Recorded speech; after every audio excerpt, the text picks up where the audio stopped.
আজকে আমি বানাচ্ছি তালের মালপোয়া। প্রথমে একটা তাল নিয়েছি, সেটাকে ভালো করে ছাড়িয়ে নিচ্ছি। এই দেখুন, ছাড়ানোর পরে দুটো কোষ বেরিয়েছে। সেটা ভালো করে আমি জল দিয়ে ভালো করে হাত দিয়ে মাখাচ্ছি, মাখিয়ে নেবো ভালো করে।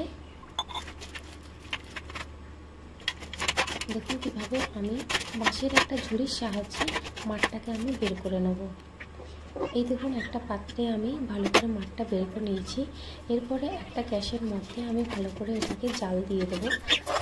কিছুটা চিনি নেব, চিনি নিয়ে ভালো করে ফুটিয়ে নেব।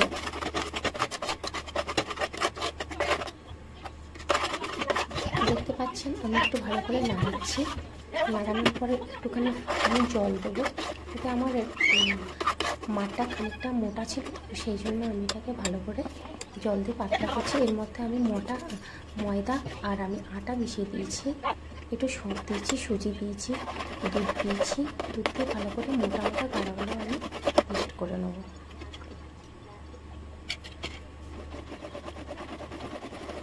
পেস্টটা ভালো করে আমাকে নাড়াচাড়া করে নিতে হবে। একটু লবণ দিয়ে দেবো।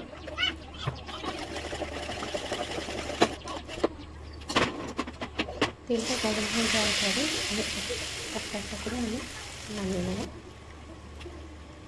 দেখছেন কত সুন্দরভাবে ফুলছে, একদম নরম তুলতুলে হবে খেতে।